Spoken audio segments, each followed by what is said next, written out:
Sugar patients ముఖ్యంగా సెహరీ చేయకుండా ఉపవాసం ఉండరాదు. మొదటి ఉపవాసాలలో మొదటి 1 వీక్ వాళ్ళకు కొద్దిగా ఇబ్బందిగా ఉండొచ్చు. అంతేగాని ఆ తర్వాత శరీరం అనేది ఆటోమేటిక్‌గా అలవాటైపోతుంది.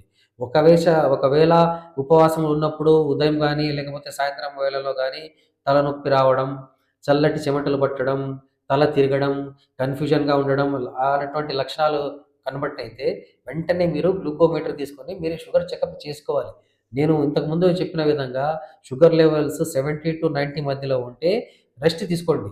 దాని నుంచి ఇంకా 70 నుంచి కూడా తగ్గడం ప్రారంభిస్తే వెంటనే చక్కెర లేదా చాక్లెట్ లేదా ఏదైనా ఫుడ్ డ్రింక్స్ వెంటనే తీసుకోవాలి. ఇఫ్తార్ సమయం దగ్గరగా ఉంది కాబట్టి అనే భ్రమలో ఉండకూడదు. వెంటనే వాళ్ళు ఏదో ఒక స్టెప్ తీసుకోవాలి.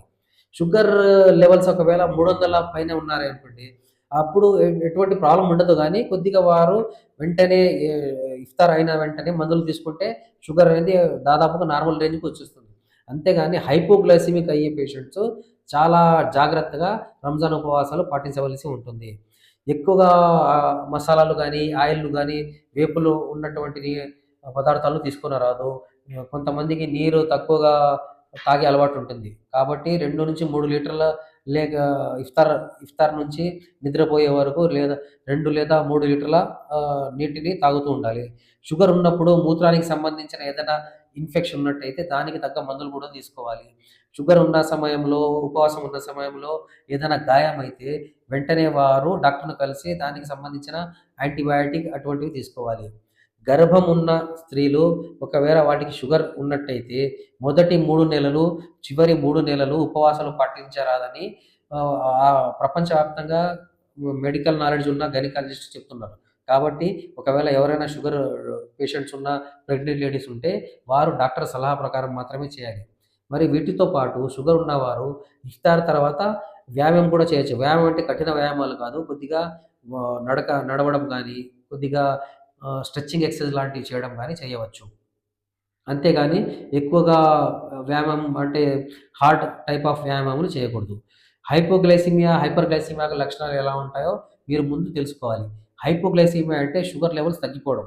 షుగర్ లెవెల్స్ తగ్గిపోవడం అంటే వాటికి చెమటలు పట్టడం, వణుకు స్టార్ట్ అవుతుంది, గుండె దడ ఉంటుంది, చలిగా ఉంటుంది, ఆకలిగా ఉంటుంది, నిస్సత్తువగా ఉంటుంది. ఇవన్నీ హైపోగ్లైసెమియా లక్షణాలు. ఇటువంటి వారు రంజాన్ ఉపవాసంలో ఉన్నప్పుడు ఈ లక్షణాలు కనబడితే వారు వెంటనే ఏదో ఒక స్టెప్ తీసుకోనవలసి ఉంటుంది. అలానే హైపర్ గ్లైసెమియా అంటారు. హైపర్ గ్లైసెమియా అంటే షుగర్ పెరిగిపోవడం. అంటే షుగర్ ఎక్కువగా పడిగిపోతే వారికి విపరీతమైన దాహం అవుతుంది. దాంతో పాటు పలుసార్లు వాళ్ళు మూత్రానికి వెళ్తారు. అప్పుడప్పుడు వాంతికొచ్చినట్టు, తల తిప్పినట్టు, బలహీనంగా కనపడుతుంది. ఈ లక్షణాలు హైపర్ గ్లైసెమియా అంటారు. అంటే శరీరంలో షుగర్ లెవెల్స్ పెరిగిపోవడం వల్ల ఈ లక్షణాలు కనబడతాయి. హైపర్ లక్షణాలు ఎలా ఉన్నాయి? హైపో లక్షణాలు ఎలా ఉన్నాయి? ఇవన్నీ మీరు ఖచ్చితంగా తెలుసుకోవాలి. డాక్టర్‌ను కలవాలి. డాక్టర్‌ని కలిసి వాళ్ళ అభిప్రాయం ప్రకారము వారు ఏ మందులైతే వాడమన్నారో, ఏ సమయంలో వాడమన్నారో, సెహరీనా లేదా ఇఫ్తారీనా అది కంపల్సరీగా మీరు తెలుసుకొని ఖచ్చితంగా రంజాన్‌లో ఉపవాసాలు పాటించవలసి ఉంటుంది.